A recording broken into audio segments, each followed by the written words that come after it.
Sankars, both Beni's father and himself, with rice. They were the Rottweilers of rice in this country. But yesterday the man told me the sugar came before rice. And that, quite frankly, surprised me a little bit. I suspect that there are probably other people who have no idea that Beni cut his teeth, so to speak, in rice. So what I'm going to start by doing is giving him a little bit of an opportunity to talk to us about this early encounter with sugar before we get into some of the substantive issues that I want to raise with him. Beni? Thank you. Thank you, everybody. I wish I were as eloquent as Major General and Arnon, but being a farmer myself,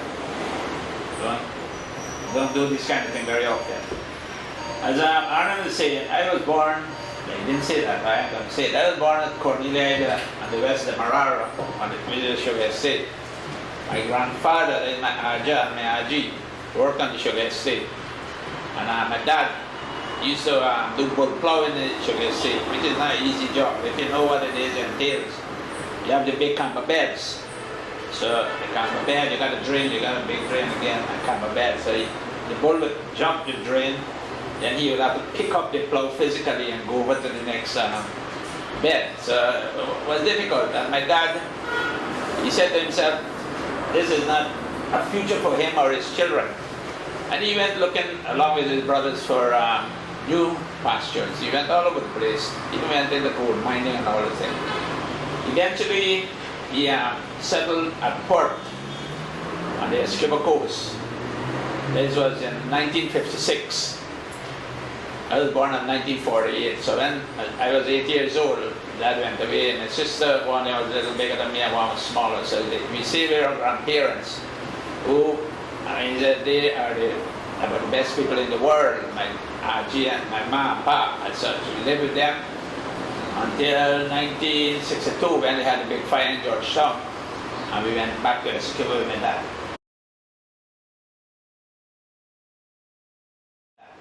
In 1956, my parents went there in Port. There was no drainage, no irrigation, no sea defense, access and everything was very bad.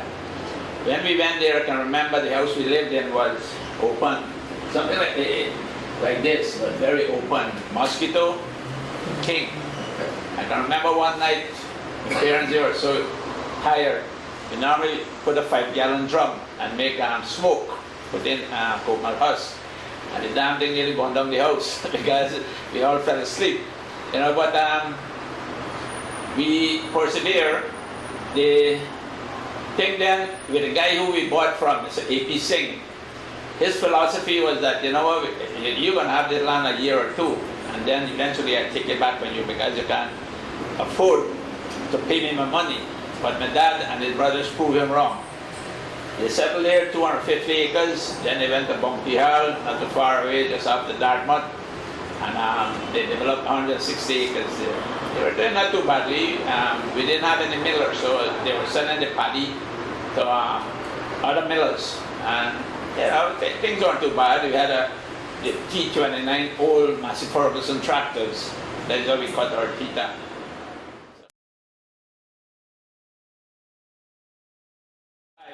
In 1966, my dad in his wisdom said that, you know, he wanted to go bigger.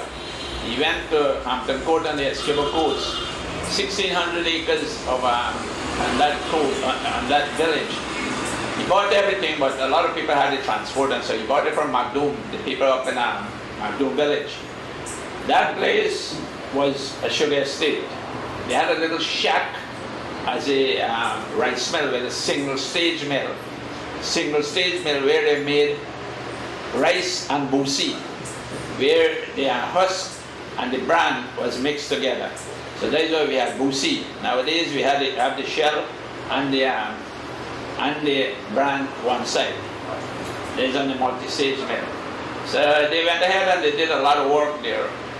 And I can remember just when he went in 1966, he had gone to India with a government delegation which included Mr. Kisood. My dad had just bought Hampton Court. He had just bought 2 Caterpillar D4 bulldozers to clear the land. And it so happened that he came back one day before Mr. Kisoon. And as you all know, who know Mr. Kisoon crashed and died. Everybody thought my dad had died also because they didn't have all this communication and everything. So he started crying and everything, and then lo and behold, my dad turned up. So that was a really fantastic something. So we persevered, we started working the mill, developing it, do the land and everything. We, by chance, when Mr. Bonham died in 1985, as a certain tiny stick in my mind. When he died in 1985, Mr. Hoyt became the Prime Minister or the President, and he asked my dad to go to Parliament. I said, we are apolitical. We are not politicians. And that is my philosophy now. I will work with anybody, any government who wins an election democratically. If PPP conduct and win the next election democratically, I'm going to work with them. I'm not politicians. So my dad still went ahead. And he was able to change the rice industry to a certain extent, in the sense that one of Mr. Hoyt's principle then was a retention account. 50% he would give to you of your exports. So if you export $100, he will give you $15 out of that. But how do you get somebody to pick it up? What had happened then, pre-1985, there's a lot of people who had bought stuff from abroad. Guyana didn't have the foreign currency, so what happened is that everything was lodged in the Bank of Guyana. So he told, the news came out that, look, if you can find someone who has a lot of money in the Bank of Guyana to remit overseas, you would get your 15%, they would get 50% of that, and the rest would be converted to Guyana dollars. It so happened that we met the gentleman from Netloids, a big shipping company. They had a huge amount of money there, and they found the market and everything for us in Europe. So we worked through them, and that helped us to retool, because for 10 years prior to that, the mill was down, because as you all know, they had all these silos going up by the government, and because of poor management, the rice industry had really suffered. So things were not too hunky-dory then, but then with Mr. Hoyt implementing this system, we were able to do that.